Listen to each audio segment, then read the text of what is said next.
രക്ഷകർത്താക്കളായാലും അധ്യാപകരായാലും ഒക്കെ ഒരുപാട് പേര് ഒത്തിരി ആശങ്കപ്പെടുന്നുണ്ട്. പണ്ടെങ്കിലും ഇല്ലാത്ത രീതിയിലാണ് നയം വ്യക്തമാക്കുന്നത്. കേരളത്തിൽ ഇത് നടപ്പിലാക്കാൻ പറ്റില്ല എന്ന് പറയുമ്പോൾ ഇങ്ങനെയുള്ള വിഷയങ്ങൾ സംസാരിക്കുമ്പോൾ തീർച്ചയായിട്ടും നമ്മൾ രാഷ്ട്രീയം മാറ്റി നിർത്തി വേണം സംസാരിക്കാൻ. അർഹതയില്ലാത്ത കുട്ടികൾ ജയിക്കുന്നുവെന്നും അർഹതയില്ലാത്ത കുട്ടികൾക്ക് അർഹതയില്ലാത്ത മാർക്ക് ലഭിക്കുന്നു എന്നുള്ളതാണ് നമ്മുടെ വിദ്യാഭ്യാസ സമ്പ്രദായം, അല്ലെങ്കിൽ കേരളത്തിന്റെ വിദ്യാഭ്യാസ സമ്പ്രദായം. ഇത് കുറച്ച് നാളുകളിലായിട്ട് ചർച്ച ചെയ്യപ്പെടുന്ന ഒരു വിഷയമാണ്. അടിക്കടി അതിനെക്കുറിച്ചുള്ള ഒരുപാട് വാർത്തകൾ വരുന്നുണ്ട്. ഇപ്പോഴും ഒരു പുതിയ വാർത്ത വന്നിട്ടുണ്ട്.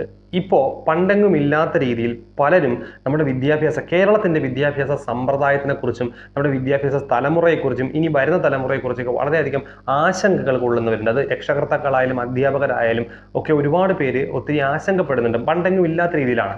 അപ്പോൾ അതെന്തുകൊണ്ടാണെന്നും അതുപോലെ തന്നെ ഇങ്ങനെയാണ് നമ്മുടെ വിദ്യാഭ്യാസ രീതി മുമ്പോട്ട് പോകുന്നത് എങ്കിൽ എന്തായിരിക്കും ഇനി സംഭവിക്കുക എന്നുള്ളതും നമുക്കിതിന് മാറ്റം വരുത്തണ്ടേ എന്നുള്ളതൊക്കെയാണ് നമ്മൾ ചിന്തിക്കേണ്ടത്. അപ്പോൾ തീർച്ചയായിട്ടും നമ്മൾ അതൊക്കെയാണ് ഡിസ്കസ് ചെയ്യുന്നത്. ഒരുപാട് വിശാലമായി പറയുന്നില്ലെങ്കിലും പറഞ്ഞു പോകേണ്ട കുറച്ച് കാര്യങ്ങൾ നമ്മൾ പറയാണ്.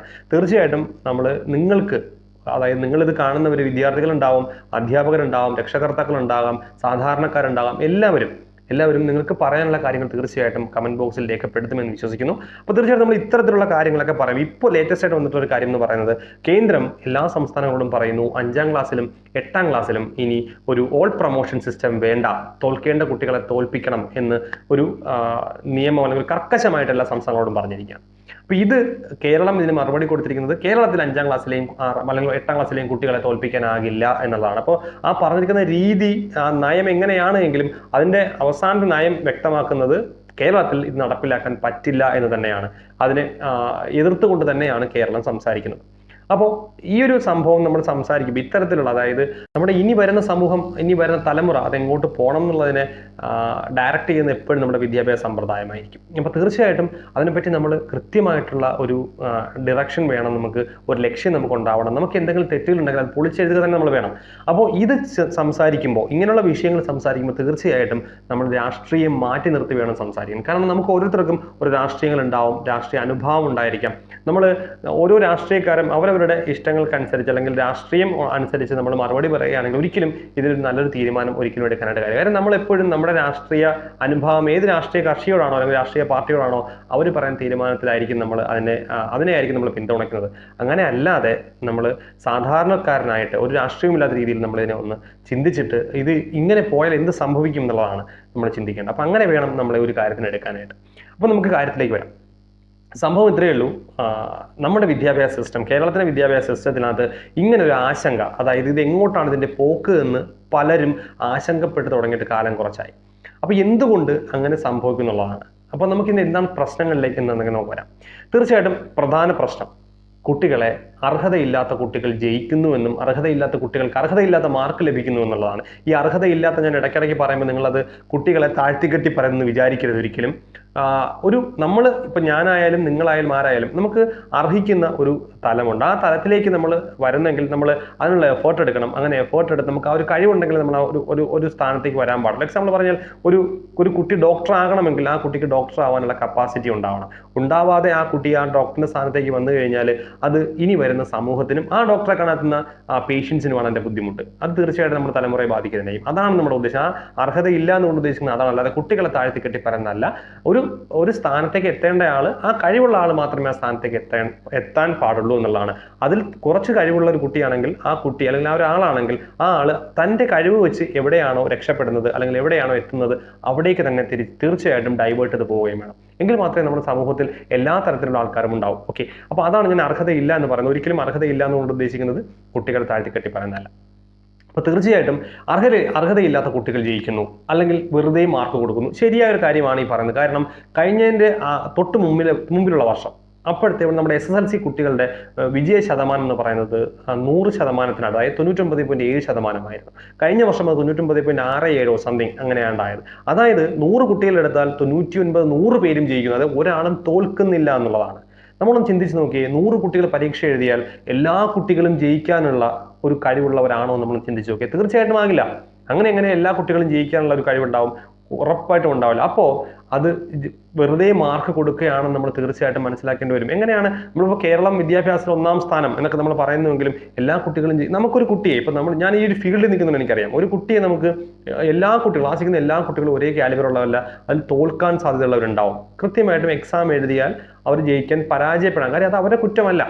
അവർക്ക് ആ ഒരു എന്താ പറയുന്നത് പഠിച്ച് എഴുതാനുള്ള കഴിവില്ല. പക്ഷേ അവർ മറ്റൊരു മേഖലയിൽ കഴിവ് തെളിയിക്കുന്നവരായിരിക്കും തീർച്ചയായിട്ടും. അപ്പോൾ എങ്കിലും അവരെ നല്ല മാർക്ക് കൊടുത്ത് ജയിപ്പിച്ചുവിടുക. അതിനോടൊപ്പം തന്നെ ഗ്രേസ് മാർക്കുകളുണ്ട്, NSS NCC ഗ്രേസ് മാർക്കുകളുണ്ട്. അപ്പോൾ ഗ്രേസ് മാർക്കുകൾ കൊടുത്ത് ജയിപ്പിച്ചു വിടുകയായിരിക്കും നമ്മൾ ചെയ്യുന്നത്. അങ്ങനെ നമ്മൾ ജയിപ്പിച്ച് വിടുമ്പോൾ അവിടെ ഉണ്ടാകുന്ന ഭവിഷ്യത്തുകൾ എന്ത് എന്നുള്ളതാണ് നമ്മൾ ചിന്തിക്കേണ്ടത്. അത് ആ കുട്ടികൾ ഇപ്പോൾ കുട്ടികളായിരിക്കുമ്പോൾ നമുക്ക് ഭയങ്കരമായിട്ടുള്ള സന്തോഷം തോന്നും. നമ്മളും പഠിക്കുന്ന സമയത്ത് ഇങ്ങനെ ജയിപ്പിച്ച് വിട്ടിരുന്നെങ്കിൽ നമ്മൾ പ്രതീക്ഷിക്കാത്ത മാർക്ക് നമുക്ക് ലഭിക്കുമ്പോൾ നമുക്ക് ഭയങ്കരമായിട്ടുള്ള സന്തോഷം ഉണ്ടാവും. അത് കുട്ടികളായിരിക്കുമ്പോഴാണ്. പക്ഷേ നമ്മുടെ ഭാവി നമ്മളായിട്ട് തന്നെ, അല്ലെങ്കിൽ ആ കുട്ടികളുടെ ഭാവി നമ്മൾ തന്നെയായിട്ട് നശിപ്പിക്കുകയാണെന്ന് വേണം പറയാൻ. അതിന്റെ കാരണം നമ്മളൊന്ന് ആലോചിച്ച് നോക്കാം. അപ്പോൾ ആദ്യം എങ്ങനെയാണ് കുട്ടികൾക്ക് ഇങ്ങനെയുള്ള മാർക്കുകൾ ലഭിക്കുന്നത്, ഇപ്പോൾ സിസ്റ്റത്തിനകത്ത് നിലനിൽക്കുന്നത് എങ്ങനെയാണെന്ന് നമുക്ക് നോക്കാം. അതിനുശേഷം അതിന്റെ ഭവിഷ്യത്ത് എന്താണെന്ന് നോക്കാം. തീർച്ചയായിട്ടും നിങ്ങളുടെ കമന്റുകളൊക്കെ അതിനകത്ത് ഉണ്ടാവുമെന്ന് പ്രതീക്ഷിക്കുന്നു. അപ്പോൾ നമുക്ക് ഇപ്പോൾ നടക്കുന്ന രീതിയിൽ സംഭവങ്ങൾ എങ്ങനെയാണ്. ഇപ്പോൾ ക്വസ്റ്റ്യൻ പേപ്പറിന്റെ കേസിലേക്ക് നമുക്ക് വരാം. ക്വസ്റ്റ്യൻ പേപ്പർ ഒരു ഹയർ സെക്കൻഡറി സ്റ്റുഡൻസിനാണെങ്കിലും SLC സ്റ്റുഡൻസിനാണെങ്കിലും ഏതൊരു കുട്ടിക്കും എഴുതാൻ കഴിയുന്ന തരത്തിലുള്ള ചോദ്യങ്ങളാണ് അതിനകത്ത് വരിക. അപ്പോൾ ഇപ്പോഴാണ് പുതിയൊരു സിസ്റ്റം കേരളത്തിൽ കൊണ്ടുവരുന്നത്. അതായത് 20% ടഫായിട്ടുള്ള ചോദ്യങ്ങൾ, 50% ഒരു ആവറേജ് തരത്തിലുള്ള ചോദ്യങ്ങൾ, 30% നന്നായിട്ട് എഴുതാൻ കഴിയുന്ന, സിമ്പിളായിട്ട് എഴുതാൻ കഴിയുന്ന ചോദ്യങ്ങൾ. ഇങ്ങനെയൊക്കെ കുറച്ച് കാൽക്കുലേഷൻസ് അല്ലെങ്കിൽ കുറച്ച് രീതികളൊക്കെ ഇപ്പോൾ വരുന്നുണ്ട്. പക്ഷേ ഇതുവരെ ഉണ്ടായിരുന്ന അങ്ങനെയൊക്കെയാണ് റൂളെങ്കിലും ഇങ്ങനെയൊന്നും ആയിരുന്നില്ല ഇതുവരെ. എല്ലാ കുട്ടികൾക്കും എഴുതാൻ കഴിയുന്ന ചോദ്യം വളരെ സിമ്പിളായിട്ടുള്ള ഈ SSLC +2 ക്വസ്റ്റിനിലേക്ക് നമുക്ക് വരുമ്പോൾ അറിയാം, പ്രീവിയസ് ഇയറിൽ ചോദിച്ചിട്ടുള്ള അതേ ക്വസ്റ്റ്യൻസ് തന്നെയാണ് റിപ്പീറ്റ് ചെയ്ത് ചോദിച്ചു വരുന്നത്. മാത്തമാറ്റിക്സിലേക്ക് വരുമ്പോൾ നമുക്ക് അതുപോലെ ചോദ്യങ്ങൾ, സെയിം നമ്പർ പോലും മാറ്റാതെ ചോദിച്ച് അതുപോലെ ചോദിക്കുന്ന ചോദ്യങ്ങളുണ്ട്. SSLCക്കും ഒരേ പാറ്റേൺ ചോദ്യങ്ങൾ റിപ്പീറ്റ് ചെയ്യുന്നുണ്ട്. അപ്പോൾ അങ്ങനെ വരുമ്പോൾ കുട്ടികൾക്ക് ഒരു ലാഘവ ബുദ്ധിയിലെ കുട്ടികൾ എഴുതത്തുള്ളൂ. കാര്യം നമുക്കറിയാം, കഴിഞ്ഞ വർഷം പഠിച്ച ചോദ്യങ്ങൾ അത് പഠിച്ചാൽ മാർക്ക് കിട്ടും. എനിക്ക് മുമ്പുള്ള ചേട്ടന്മാർക്കും ചേച്ചിമാർക്കും മാർക്ക് കിട്ടിയിട്ടുണ്ട്. അപ്പോൾ കുട്ടികൾക്ക് ആ സീരിയസ്നെസ് തീർച്ചയായിട്ടും കുറയും. അപ്പോൾ കുട്ടികൾ, അതാണ് മെയിൻ ഫാക്ടർ. ക്വസ്റ്റ്യൻ പേപ്പറിന്റെ ഘടന ഒരു പ്രശ്നം തന്നെയാണ്. രണ്ടാമത്തേതെന്ന് പറയുന്നത് ലിബറലായിട്ട് ക്ലാസ്സിൽ നിൽക്കുന്ന ടീച്ചേഴ്സാണ്. അവിടെ ഭയങ്കരമായിട്ടുള്ളൊരു പ്രശ്നം നമുക്ക് വരുന്നത്. അതായത് ഇപ്പോൾ ഞാൻ എക്സാം എഴുതുന്ന ക്ലാസ്സിൽ എൻ്റെ ടീച്ചർ നിൽക്കുന്നത് വളരെ ലിബറലായിട്ട്, അതായത് നിങ്ങൾ എക്സാം എഴുതിക്കോളൂ, നിങ്ങൾ എങ്ങനെ എഴുതിക്കോളൂ, നോക്കി എഴുതിക്കോളൂ എന്ന് പേപ്പർ മാറ്റി അങ്ങോട്ടും കൊടുത്ത് എഴുതിക്കോളൂ എന്ന് പറഞ്ഞ ടീച്ചർമാരുണ്ട്. പക്ഷേ തൊട്ടടുത്ത ക്ലാസ്സിൽ നിൽക്കുന്ന അധ്യാപകർ എന്ന് പറയുന്നത് ചിലപ്പോൾ കുറച്ച് സ്ട്രിക്റ്റ് ആയിട്ട് ക്ലാസ്സിൽ നിൽക്കുന്ന ടീച്ചറായിരിക്കും. അപ്പോൾ എന്ത് സംഭവിക്കും, ഈ കുട്ടികളും ഈ ക്ലാസ്സിൽ എഴുതിയ കുട്ടികളും അപ്പുറത്തെ ക്ലാസ്സിൽ എഴുതിയ കുട്ടികളും തമ്മിൽ വ്യത്യാസം വരുന്നുണ്ട്. ഇവിടെ കുട്ടികൾക്ക് എല്ലാവർക്കും നല്ല മാർക്ക് ലഭിക്കുമ്പോൾ ആ കുട്ടികൾക്ക് മാർക്ക് ലഭിക്കുന്നില്ല, മാർക്ക് കുറഞ്ഞാണ് കിട്ടുന്നത് എന്നുള്ളതാണ്. അപ്പോൾ അവിടെ എല്ലാ ടീച്ചർമാരും ലിബറലായിട്ട് നിൽക്കണം എന്നല്ല പറഞ്ഞത്, എല്ലാ ടീച്ചർമാരും സ്ട്രിക്റ്റ് ആയിട്ട് തന്നെ എക്സാം ഹാളിൽ നിൽക്കുക. ചിലപ്പോൾ ഇത് കേൾക്കുമ്പോൾ കുട്ടികൾക്ക് ചിലപ്പോൾ ഒരു ദേഷ്യം ഉണ്ടാവാം. അങ്ങനെയാണോ എക്സാം ഹാൾ? ഇപ്പോൾ കുട്ടികളായിരിക്കും ഞാനും അങ്ങനെയാണ് ചിന്തിച്ചത്, ടീച്ചർമാർ ഇത്രയും എന്തിനാണ് ഇങ്ങനെ നിൽക്കുന്നത്, കുറച്ച് ലിബറലായിട്ട് നിന്നുകൂടെ, കുട്ടികളല്ലേ നമ്മൾ എന്നൊക്കെ ചിന്തിക്കുന്നത്. പക്ഷെ അങ്ങനെയല്ല. അങ്ങനെ നിങ്ങൾ ഒരു ക്ലാസ്സിൽ ഒരു അധ്യാപകൻ നിൽക്കുകയാണ് എങ്കിൽ കുട്ടികൾ തീർച്ചയായിട്ടും എല്ലാവരും ഒരേ മാർക്കായിരിക്കും വാങ്ങിക്കുക, എല്ലാവരും നോക്കി എഴുതുന്നവരായിരിക്കും. പഠിച്ചുകൊണ്ടുവരുന്ന കുട്ടിയുടെ നോക്കിയിട്ട് പഠിക്കാത്ത കുട്ടിയും നോക്കി എഴുതുന്നൊരു അവസ്ഥയായിരിക്കും. അപ്പോൾ അതുകൊണ്ട് അപ്പോഴാണ് ഈ അർഹതയില്ലാത്ത കുട്ടികൾ എന്ന് പറയുന്ന കേസ്. അപ്പോൾ രണ്ട് കുട്ടികളും, ഒരു കുട്ടി നന്നായിട്ട് പഠിച്ചുകൊണ്ട് വരുന്നു, മറ്റൊരു കുട്ടി പഠിക്കാതെ വരുന്നു, ആ കുട്ടി ഇതിൽ നോക്കി എഴുതുന്നു.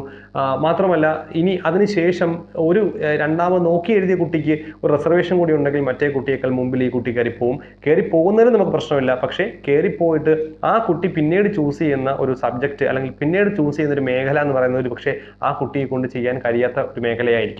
കാരണം ഇപ്പോൾ അർഹതയില്ലാത്ത മാർക്കാണ് എഴുതി വാങ്ങി നമ്മൾ അതായത് നോക്കി എഴുതി നമ്മൾ മുമ്പോട്ട് പോകുമെങ്കിൽ ആ കുട്ടി ഒരു മെഡിക്കൽ ഫീൽഡിലേക്ക് പോയി ചിലപ്പോൾ ആ കുട്ടിക്ക് അത് പഠിച്ചെടുക്കാനായിട്ട് സാധിക്കില്ല. പക്ഷേ പാരൻസ് ആ കുട്ടികളെ കൊണ്ട് ഫോഴ്സ്ഫുള്ളി അത് മാർക്കുള്ളത് കൊണ്ട് ആരെങ്കിലും ആ ഒരു മേഖലയിലേക്ക് കുട്ടിയെ വിടുകയും ചെയ്യും. അപ്പോൾ ആ കുട്ടിയുടെ ലൈഫാണ് പോകുന്നത്. തീർച്ചയായിട്ടും അത് അധ്യാപകരുടെ ഭാഗത്തു നിന്ന് വരുന്ന ഒരു മിസ്റ്റേക്കാണ്. അതായത് ക്ലാസ്സിൽ ലിബറലായിട്ട് നിന്നിട്ട് മാറി നിന്ന് കൊടുക്കുന്ന ടീച്ചേഴ്സ് ഉണ്ട്, ക്ലാസ്സിൽ നിന്ന് പുറത്തിറങ്ങി നിങ്ങൾ എഴുതിക്കോളൂ എന്ന് പറയുന്ന ടീച്ചേഴ്സ് ഉണ്ട്. അത് ഒരിക്കലും അക്സെപ്റ്റ് ചെയ്യാൻ പറ്റില്ല. കുട്ടികൾക്ക് ഒരു പക്ഷേ ആ ടീച്ചറിനോട് ഭയങ്കരമായിട്ടുള്ള സ്നേഹം തോന്നിയിരിക്കാം. പക്ഷേ ആ കുട്ടികൾ അറിയുന്നില്ല, ഇൻ ഫ്യൂച്ചർ കുട്ടികൾ മനസ്സിലാക്കും അന്ന് അങ്ങനെ നോക്കി എഴുതിയത് കൊണ്ടാണ് ഞാനിപ്പോൾ ഈ ഒരു അവസ്ഥയിലേക്ക് എത്തിപ്പോയെന്നുള്ളത്. അന്ന് കുട്ടികൾ ഒരു പക്ഷേ ആ അധ്യാപകൻ ചിലപ്പോൾ മനസ്സുകൊണ്ടെങ്കിലും ശപിച്ചെന്ന് വരാം. ഒരിക്കലും അധ്യാപകൻ അങ്ങനെ നിൽക്കാൻ പാടില്ല എന്നുള്ളൊരു കോൺസെപ്റ്റാണ്. ഞാൻ പറഞ്ഞില്ല, നിങ്ങൾ ആ ഒരു ഫ്രീ മൈൻഡിൽ ചിന്തിച്ചാൽ നിങ്ങൾക്കത് മനസ്സിലാവുന്ന കാര്യമാണ്, കുട്ടികൾക്കായാലും മനസ്സിലാവുന്ന കാര്യമാണ്. അതൊന്ന്. ഇനി മൂന്നാമത്തെ കേസ് ലിബറൽ വാല്യുവേഷനാണ്. അതായത് കുട്ടികൾ എന്തെഴുതിയാലും മാർക്ക് കൊടുക്കുക എന്ന് പറയുന്ന രീതി. അത് മുകളിൽ നിന്നുള്ള ഓർഡറാണ്, നിങ്ങൾ മാർക്ക് കൊടുക്കൂ. ഒരുപക്ഷേ അത് ഒരു ഗവൺമെൻറ്, ഇപ്പോൾ ഭരിക്കുന്ന ഗവൺമെൻറ്റിന് വേണ്ടിയിട്ട്, അല്ലെങ്കിൽ മുൻപ് അല്ലെങ്കിൽ ഇപ്പോൾ നമ്മൾ ഏതാണോ ഗവൺമെൻറ് ഇരിക്കുന്നത് അവരുടെ വിജയ ശതമാനം കൂട്ടിക്കാണിക്കാൻ വേണ്ടിയിട്ട് അവർ തന്നെ കൊടുക്കുന്ന ഓർഡർ ആവാം ചിലപ്പോൾ. ഓരോ സർക്കാർ മാറി വരുമ്പോഴും അവരവരുടെ സമയത്ത് കഴിഞ്ഞ വർഷത്തുണ്ടായതിനേക്കാൾ കൂടുതൽ വിജയ ശതമാനം ഉണ്ടാകണം, അല്ലെങ്കിൽ കുറഞ്ഞാൽ ആൾക്കാരൻ ഇവരെ കുറ്റം പറയും. അതായത് കഴിഞ്ഞ സർക്കാർ വന്നപ്പോൾ 99% ഉണ്ടായിരുന്നു, ഇപ്പോൾ വന്ന സർക്കാർ വന്നപ്പോൾ 95% ഉള്ളൂ. വൈ, എന്തുകൊണ്ട്? അപ്പോൾ സർക്കാരിന് പിടിപ്പിക്കലാണെന്നുള്ളൊരു സംസാരം വരും എന്നുള്ളത് കൊണ്ടായിരിക്കാം ചിലപ്പോൾ അവർ അത് ചെയ്യുന്നത്. അപ്പോൾ ലിബറൽ വാല്യുവേഷൻ, എന്തെഴുതിയാലും കുട്ടികൾക്ക് മാർക്ക് കൊടുക്കുക എന്ന രീതിയിലേക്ക് മാറുമ്പോൾ അതൊരു വലിയ പ്രശ്നമായിട്ടാണ് നമ്മുടെ സമൂഹത്തിൽ വരിക. അപ്പോൾ ഇത്തരത്തിലുള്ള കുറച്ച് ഫാക്ടറുകളുണ്ട് കുട്ടികൾക്ക് മാർക്ക് ലഭിക്കാനായിട്ട്. ഇനി നിങ്ങളൊന്ന് ആലോചിച്ച് നോക്കണം, ഈ 100% അല്ലെങ്കിൽ 99.7% വിജയ ശതമാനം ഉണ്ടായ SSLC എഴുതിയ കുട്ടികൾക്ക് +2 ആ കുട്ടി വരുമ്പോൾ ആ കുട്ടിക്ക് കഴിഞ്ഞ പ്രാവശ്യം ഉണ്ടായത് 80%-അടുത്തുള്ള വിജയ ശതമാനം, 78-80%-അടുത്തുള്ള വിജയ ശതമാനം. അതായത് 100-ൽ ഏകദേശം 20-22ഓളം കുട്ടികൾ തോറ്റു എന്നുള്ളതാണ്, പരാജയപ്പെട്ടു എന്നുള്ളതാണ്. അപ്പോൾ എന്തുകൊണ്ട് ഒന്ന് ആലോചിച്ച് നോക്കണം, മുഴുവൻ കുട്ടികളും ജയിച്ച കുട്ടികൾ +2 വന്ന് അഡ്മിഷൻ എടുക്കുമ്പോൾ എന്തുകൊണ്ട് അവരിൽ 22 പേര് തോറ്റു? അപ്പോൾ അതിൻ്റെ അർത്ഥം എന്താണ്? ഈ SLC അത്രത്തോളം പഠിക്കാൻ ഒരു 1-2 കുട്ടികൾ തോറ്റ നമുക്ക് മനസ്സിലാക്കാം, അല്ലെങ്കിൽ 5 കുട്ടികൾ തോക്കട്ടെ നമുക്ക് മനസ്സിലാക്കാം. പക്ഷേ 100-ൽ എല്ലാവരും ജയിച്ചെടുത്ത് 100-ൽ 20-22ഓളം കുട്ടികൾ തോൽക്കുകയാണ്, അല്ലെങ്കിൽ പരാജയപ്പെടുക. എന്തുകൊണ്ട് പരാജയപ്പെട്ടു? അതായത് ആ കുട്ടികൾക്ക് 10ാം ക്ലാസ്സിൽ നിന്നും അവർക്ക് ലഭിക്കേണ്ട മാർക്ക് അല്ല കൊടുത്തത്, അവരെ വെറുതെ വിജയിപ്പിച്ച് വിട്ട് അവർക്ക് പറ്റാത്തൊരു സബ്ജക്റ്റ് മണ്ടയിലേക്ക് അടിച്ചേൽപ്പിച്ചുകൊണ്ട് അവരുടെ പരാജയത്തിലേക്ക് അവർ തള്ളിവിടുന്നു. കൃത്യമായും ഈ ചെയ്യുന്ന അധ്യാപകരും ഈ ചെയ്യുന്ന ഒരു സിസ്റ്റവും ഈ ചെയ്യുന്ന രാഷ്ട്രീയക്കാരും ഒക്കെ തന്നെയാണ് ഇതിൻ്റെ പിന്നിൽ പ്രവർത്തിക്കുന്നത് പറയാം. നിങ്ങളൊന്ന് ആലോചിച്ച് നോക്കി. ഞാനൊരു കാര്യം കൂടി പറയാം. ഈ കുട്ടി 10ാം ക്ലാസ്സിൽ ഇതുപോലെ മാർക്ക് ലിബറലായി കൊടുത്തു കുട്ടി, ആ കുട്ടിയെ വന്ന് സയൻസ്, അപ്പോൾ കുറച്ച് മാർക്ക് ആദ്യം ഒരു 5A+ മുകളിൽ കിട്ടിയാൽ പിന്നെ പാരൻസിന് ഉൾപ്പെടെ ആ കുട്ടിയെ, പാരൻസിനുണ്ട് കേട്ടോ ഒരു ഫാക്ടർ ഇതിനകത്ത്, ഒരു ഘടകം പാരൻസുമാണ്. 5A+ മുകളിൽ കിട്ടിയാൽ ആ കുട്ടിയെ ഉടനെ ആ പാരൻസ് സയൻസ് എടുപ്പിക്കുള്ളൂ. ബയോളജി സയൻസ് അല്ലെങ്കിൽ കമ്പ്യൂട്ടർ സയൻസിലേക്ക് പോകും, കൊമേഴ്സിലേക്ക് പോകേണ്ട. കൊമേഴ്സ് എന്തോ കുറഞ്ഞ തരത്തിലുള്ള ഒരു ക്ലാസ്സൊക്കെയാണ് പലരുടെയും മനസ്സിലുള്ളത് ഇപ്പോഴും. ഹ്യൂമാനിറ്റീസ്, കൊമേഴ്സ് എന്നൊക്കെ പറയുന്നത് മോശം ക്ലാസ്സുകളായിട്ടാണ്. അതായത് പഠിക്കുന്ന കുട്ടികൾ എപ്പോഴും സയൻസിലേക്ക് പോകുന്നുള്ളതാണ്. അതൊക്കെ മാറിയിട്ട് കാലങ്ങളായി, നമ്മൾ ചിന്തിക്കണം. അപ്പോൾ ഒരു 5A+ അല്ലെങ്കിൽ ആ ഒരു 5A+ കിട്ടുന്ന കുട്ടി എന്ന് പറയുന്നത് ഒരു പക്ഷേ ഒരു A+ പോലും വാങ്ങിക്കാൻ കഴിവില്ലാത്ത, കഴിവില്ലാത്ത ഞാൻ നേരത്തെ പറഞ്ഞു, ആ കുട്ടിയെ ഞാൻ താഴ്ത്തി പറയുന്നതല്ല, ആ കുട്ടിക്ക് മറ്റൊരു മേഖലയിൽ ചിലപ്പോൾ കഴിവുള്ള കുട്ടിയായിരിക്കും. അപ്പോൾ ആ കുട്ടിയെ 5A+ വാങ്ങിച്ചു, അത് ഒരുപക്ഷെ ഒരു A+ മാത്രം അർഹതയുള്ള കുട്ടിയായിരിക്കും. ഇങ്ങനെ ലിബറൽ വാല്യുവേഷൻ ആയതുകൊണ്ടും ഇങ്ങനെ നോക്കി എഴുതിയൊക്കെ ആ കുട്ടി 5A+ വാങ്ങിയെന്ന് കരുതുക. 5A+ വാങ്ങി ആർക്കും ഇത് ഫീൽ ആവരുത്. അപ്പോൾ അങ്ങനെ വാങ്ങിയ കുട്ടി, ആ കുട്ടി +2 വരുമ്പോൾ ആ കുട്ടിയെ കൊണ്ട് സയൻസ് എടുപ്പിക്കുകയാണ്. സയൻസ് എടുത്താൽ മതി. പക്ഷെ നിങ്ങൾ ആലോചിക്കണം, ആ കുട്ടിക്ക് ഒരു A+ ഉള്ള അർഹതയുള്ളൂ. ആ കുട്ടി സയൻസ് എടുത്താൽ ആ കുട്ടിയെ കൊണ്ട് എങ്ങനെ പഠിച്ചെടുക്കാൻ പറ്റും എന്നുള്ളതാണ്. ആ കുട്ടിക്ക് പഠിച്ചെടുക്കാൻ വളരെയധികം ബുദ്ധിമുട്ടായിരിക്കും. ഫസ്റ്റ് ഇയർ തന്നെ 2-3 സബ്ജക്റ്റുകൾ ആ കുട്ടിക്ക് ഫെയിൽ ആവും. ആ കുട്ടി അടുത്ത വർഷം വീണ്ടും ഇതിനോടൊപ്പം ഇമ്പ്രൂവ് ചെയ്ത് അത്രയും സബ്ജക്റ്റ് വീണ്ടും ഈ +2-നോടൊപ്പം ഇമ്പ്രൂവ് ചെയ്ത് മാർക്ക് വാങ്ങിക്കേണ്ടി വരും. അപ്പോൾ ആ കുട്ടി എടുക്കേണ്ട എഫേർട്ടാണ്. അപ്പോൾ ആ കുട്ടി ഫസ്റ്റ് ഇയറിൽ 3 സബ്ജക്റ്റ് പോയി സെക്കൻഡ് ഇയറിൽ 6 എഴുതണം. എല്ലാം കൂടെ 9-10 സബ്ജക്റ്റിൽ ആ കുട്ടി സെക്കൻഡ് ഇയർ എഴുതേണ്ടി വരും. അങ്ങനെ എഴുതുമ്പോൾ ആ കുട്ടി എങ്ങനെ പഠിച്ചെടുക്കും എന്നുള്ളതാണ്. അപ്പോൾ ആ കുട്ടി വീണ്ടും +2-ലും ഫെയിൽ ആവും. അപ്പോൾ എന്തുകൊണ്ട് കുട്ടി ഫെയിലായി? ആരുടെ കുറ്റമാണ്? ആ കുറ്റങ്ങൾ ഏൽക്കേണ്ടത് ഈ പറയുന്ന അധ്യാപകരും നമ്മുടെ സിസ്റ്റവും നമ്മളും രക്ഷകർത്താക്കളും എല്ലാവരും കൂടിയാണ്. ആ കുട്ടിയെ പിന്നെ നമ്മളെല്ലാവരും ആ കുട്ടിയുടെ മണ്ടയിലേക്ക് പരാതികളെല്ലാം കൊണ്ടുപോയിക്കും, കുറ്റപ്പെടുത്തലെല്ലാം കൊണ്ടുപോയി. എല്ലാ സൗകര്യങ്ങളും ഞാൻ ചെയ്തു തന്നു, നിനക്ക് പഠിക്കാനുള്ള പൈസ തന്നു, പഠിക്കാനുള്ള സൗകര്യം ഒരുക്കി, നിന്നെ കൊണ്ട് വീട്ടിൽ ജോലി ചെയ്യിപ്പിച്ചില്ല, പക്ഷേ നിനക്ക് പഠിക്കാൻ വയ്യ, നിന്റെ ചിന്തകൾ വേറെയാണ്, നിനക്ക് മൊബൈലിൽ കുത്തലാണ് നിന്റെ ജോലി എന്ന് പറഞ്ഞ് കുട്ടികളെ വെറുതെ ബ്ലെയിം ചെയ്തുകൊണ്ടേയിരിക്കും. അതാണ് ഒരു രീതി. നമ്മൾ ആലോചിക്കണം, നമ്മൾ ആ കുട്ടിയെ പെടുത്തിയതാണ്, നമ്മളാണ് യഥാർത്ഥ കുറ്റക്കാർ. ആ കുട്ടിക്ക് ഒരു 5A+ കിട്ടിയെങ്കിൽ നമുക്കൊരു ബോധം ഉണ്ടാവണം, ആ കുട്ടിക്ക് 5A+ അല്ലെങ്കിൽ കിട്ടാനുള്ള കുട്ടിയല്ല. അതൊരു പക്ഷേ രക്ഷകർത്താക്കറിയില്ല. രക്ഷകർത്താക്ക് ഭയങ്കരമായിട്ടുള്ള പ്രതീക്ഷയായിരിക്കും നമ്മുടെ കുട്ടി പഠിക്കും, അവർക്കറിയില്ല. അപ്പോൾ അവിടെ ആരാണ്? അവിടെ നമ്മുടെ സമൂഹവും അല്ലെങ്കിൽ നമ്മുടെ ഈ ഒരു സിസ്റ്റമാണ് ആ കുട്ടിയെ നശിപ്പിക്കുന്നത്. ആ കുട്ടി 10ാം ക്ലാസ്സിൽ ആ കുട്ടിക്ക് അർഹമായ മാർക്ക് കൊടുത്തു നോക്കൂ. ആ കുട്ടിക്ക് അർഹതയുള്ള മാർക്ക് ഒരു A+ അല്ലെങ്കിൽ ഒരു A+ ഇല്ല കുട്ടിക്ക്. ആ കുട്ടി ഒരിക്കലും പോയി സയൻസ് എടുക്കില്ല. ആ കുട്ടിക്ക് പറ്റുന്ന സബ്ജക്റ്റ് എടുക്കും. അല്ലെങ്കിൽ ആ കുട്ടി IT-യിൽ പോകും. എവിടെയെങ്കിലും പോയിട്ട് ആ കുട്ടിക്ക് പറ്റുന്ന തരത്തിലുള്ള ഒരു മേഖലയിലേക്ക് ആ കുട്ടി ഡൈവേർട്ട് ചെയ്ത് പോകും. ആ മേഖലയിൽ അവൻ സക്സസ് ആവും, അവൻ്റെ ജീവിതം രക്ഷപ്പെടും. പക്ഷേ ഇവിടെയോ ആ കുട്ടിക്ക് പറ്റാത്ത ഒരു മേഖലയിലേക്ക് ആ കുട്ടിയെ തിരിച്ചുവിടുകയും ആ കുട്ടിയുടെ 1-2 വർഷം വെറുതെ വേസ്റ്റ് ആവും. ചിലപ്പോൾ ലൈഫ് തന്നെ സ്പോയിലായി പോവുകയും ചെയ്യും. ആ കുട്ടിയുടെ ഒരു മാനസിക അവസ്ഥ കൂടി നമ്മൾ മനസ്സിലാക്കണം. തൻ്റെ കൂടെ പഠിച്ചവരെല്ലാവരും കടന്നു പോകുമ്പോൾ താൻ മാത്രം +1-ഉം +2-ഉം ഫെയിലായി നിൽക്കുന്ന, അല്ലെങ്കിൽ 1-2 വർഷങ്ങൾ വെറുതെ വേസ്റ്റ് ആക്കിയ ഒരു കുട്ടിയുടെ മാനസികാവസ്ഥയോട് മനസ്സിലാക്കും. അപ്പോഴും നമ്മൾ മനസ്സിലാക്കിയല്ലേ, നമ്മൾ ആ കുട്ടിയെ ബ്ലെയിം ചെയ്യുകയാണ് ചെയ്യുന്നത്. നീ പഠിക്കാത്തത് കൊണ്ടാണ്, നിനക്ക് എല്ലാ സൗകര്യങ്ങളും തന്നു, പഠിക്കാത്തത് കൊണ്ടാണ്. അപ്പോൾ ഇത്തരത്തിലുള്ള ഒത്തിരി പ്രശ്നങ്ങൾ നമുക്കുണ്ട്. വെറുതെ നമ്മൾ കുട്ടികളുടെ വിജയ ശതമാനം കൂട്ടി കാണിക്കാൻ വേണ്ടിയിട്ട് വെറുതെ 99% 100% പറഞ്ഞ് നമ്മുടെ ഈ ഒരു സിസ്റ്റത്തെ നമ്മൾ നശിപ്പിച്ച് കളയാണ്. വെറുതെ ആരെ കാണിക്കാനാണ്? നാളെ വരുന്ന തലമുറ നിങ്ങളൊന്ന് ആലോചിച്ച് നോക്കൂ. ഞാൻ നേരത്തെ പറഞ്ഞതുപോലെ ഒരു കുട്ടി പഠിക്കാത്ത അല്ലെങ്കിൽ ആ കുട്ടിക്ക് കൊണ്ട് പറ്റാത്തത് എടുത്തു വെച്ചിട്ട് ആ കുട്ടിക്ക് ഇങ്ങനെ വെറുതെ മാർക്ക് കൊടുത്ത് ആ കുട്ടി +2 ഇതുപോലെ മാർക്ക് കൊടുത്ത് ആ കുട്ടി എവിടെയെങ്കിലും ഒരു നീറ്റോ ഒക്കെ എഴുതാൻ പോകുമ്പോൾ ആ കുട്ടി വെറുതെ ഇപ്പോൾ എക്സാം എഴുതി ആ കുട്ടിക്ക് കിട്ടാത്തൊരവസ്ഥയിലേക്ക് ആ കുട്ടി വരും. ആ കുട്ടിക്ക് എഴുതി അപ്പോൾ ഈ കുട്ടി പഠിച്ച് ഇത്രയും വർഷങ്ങൾ പോകും. ആ കുട്ടി ഒരു വർഷം വീണ്ടും നീറ്റിന് പോയി റിപ്പീറ്റ് ചെയ്തെങ്കിൽ അല്ലെങ്കിൽ ജെഇക്കോ നീറ്റിന് പോയി റിപ്പീറ്റ് ചെയ്തെങ്കിൽ ആ വർഷം കുട്ടിക്ക് ലോസ് ആയി പോകും. വെറുതെ ആ കുട്ടിയായിട്ട് ഇങ്ങനെ ഫോഴ്സ് ചെയ്യരുത്. ദയവ് ഇത് ഇനിയെങ്കിലും നമ്മുടെ സിസ്റ്റം ഒന്ന് മാറ്റാൻ ഇതിന് അധികാരപ്പെട്ടവർ ചിന്തിക്കേണ്ടതാണ്. ഉറപ്പായിട്ടും അധികാരപ്പെട്ടവർ. ഒരു മെയിൻ ഫാക്ടർ രാഷ്ട്രീയ കക്ഷികൾക്ക് തന്നെ ഉണ്ടെന്ന് ഞാൻ പറയും. കാര്യം നമ്മുടെ വിദ്യാഭ്യാസ മന്ത്രി എന്ന് പറയുന്നതും വിദ്യാഭ്യാസ വകുപ്പ് എന്ന് പറയുന്നത് എപ്പോഴും നമ്മുടെ സർക്കാരിൻ്റെ കീഴിൽ വരുന്ന കാര്യങ്ങളാണ്. തീർച്ചയായിട്ടും ഒരു സർക്കാർ വിചാരിച്ചാൽ, സർക്കാർ എപ്പോഴും അവരുടെ ഫ്യൂച്ചറിനെ പറ്റിയാണ് ചിന്തിക്കുന്നത്. അത് കേന്ദ്ര സർക്കാരായാലും ശരി, നമ്മുടെ സംസ്ഥാന സർക്കാരായാലും ശരി, എല്ലാവരും ഇനി ഏത് രാഷ്ട്രീയ പാർട്ടിക്കാരും ഞാൻ പറയും അവരുടെ ഫ്യൂച്ചറിനെ പറ്റി മാത്രമാണ് ചിന്തിക്കുന്നത്. അല്ലാതെ നമ്മുടെ സമൂഹത്തിനെ അങ്ങ് വളരെ വലിയൊരു നിലയിലേക്ക് എത്തിക്കണം ചിന്തിക്കുന്ന രാഷ്ട്രീയക്കാർ വളരെ ചുരുക്കമാണ്. രാഷ്ട്രീയക്കാർ എപ്പോഴും ചിന്തിക്കുന്നതാണ് അവരുടെ നാളെയും അവർക്ക് ഭരിക്കണം, നാളെയും അവർക്ക് സ്ഥാനങ്ങളിലേക്ക് എത്തണം. അപ്പോൾ അതിനുവേണ്ടി എന്ത് ചെയ്യാം എന്നുള്ളതാണ് ഇപ്പോഴത്തെ രാഷ്ട്രീയ കക്ഷികളെല്ലാം ചിന്തിക്കുന്നത്. അല്ലാതെ സമൂഹത്തെ നന്നാക്കണമെന്നോ കുട്ടികളെ നന്നാക്കണമെന്നൊന്നുമില്ല. അങ്ങനെ ആയിരുന്നു ഒരിക്കലും ഈ ഒരു സിസ്റ്റത്തിലേക്ക് പോവില്ല. പെട്ടെന്ന് കുട്ടികളെ മാറ്റി ഈ ഒരു സിസ്റ്റം മാറ്റിയെടുക്കുക എന്നുള്ളതേ ഉള്ളൂ. ഇനിയും മാറ്റിയെടുക്കാം. പക്ഷേ അതിനൊരു തീരുമാനം ഉണ്ടാവണം, ഉറച്ചൊരു തീരുമാനം ഉണ്ടാകണം. അത് രക്ഷകർത്താക്കൾ അറിഞ്ഞിരിക്കണം, പാരൻസ് ടീച്ചേഴ്സ് അറിഞ്ഞിരിക്കണം. എല്ലാവരും കൂടി ഒന്ന് ശ്രമിച്ച് ഇതൊക്കെ മാറാമെന്നുള്ളത്. പക്ഷേ ഒരിക്കലും എനിക്കൊരു പ്രതീക്ഷയില്ല ഇതിനി മാറി, ഇങ്ങനെ പോകത്തേ ഉള്ളൂ. ഇപ്പോഴും ജയിപ്പിക്കാൻ അല്ലെങ്കിൽ തോൽപ്പിക്കാൻ, എന്തുകൊണ്ട് തോൽപ്പിക്കാൻ കഴിയില്ല? ഓക്കെ, കുട്ടികളുടെ മാനസികാവസ്ഥ അല്ലെങ്കിൽ കുട്ടികളുടെ മാനസികാവസ്ഥ കൺസേർവ് കൊണ്ട് അവർ തോൽപ്പിക്കാൻ പറ്റില്ല എന്നാണ് പറയുന്നത്.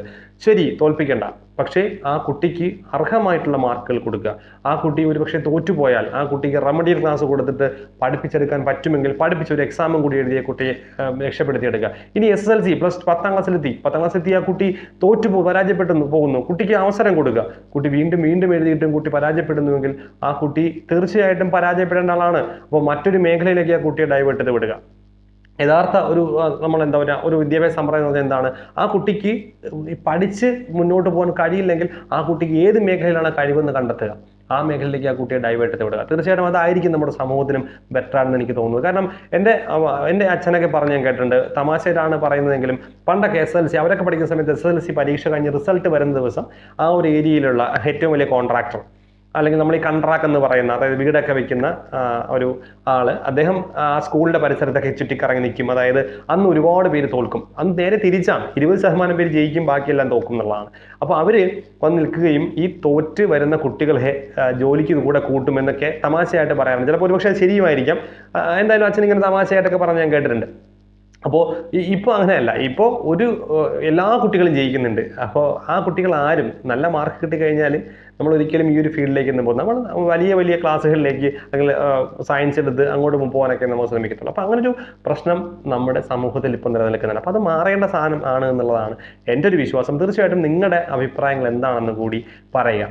അപ്പോൾ ഈ ഒരു സിസ്റ്റം മാറിയാൽ നമ്മുടെ സമൂഹം രക്ഷപ്പെടും, കുട്ടികൾ രക്ഷപ്പെടും, അവരുടെ ഭാവിയും രക്ഷപ്പെടും. എല്ലാവരും ജയിക്കണം നിർബന്ധമൊന്നുമില്ല. ജയിച്ചില്ലെങ്കിൽ അവരുടെ മേഖലകളിൽ പോകട്ടെ, അവിടെ സക്സസ് ആവട്ടെ. തീർച്ചയായിട്ടും ഇത്തരത്തിലുള്ള ഒരു സമ്പ്രദായം മാറുമെന്ന പ്രതീക്ഷയോടുകൂടി നമുക്ക് നിർത്താം. തീർച്ചയായിട്ടും നിങ്ങളുടെ കമൻറ്റൊക്കെ പ്രതീക്ഷിക്കും. നിങ്ങൾക്ക് വീഡിയോ ഇഷ്ടമായെങ്കിൽ തീർച്ചയായിട്ടും മറ്റുള്ളവരേക്ക് ഷെയർ ചെയ്ത് കൊടുക്കുക.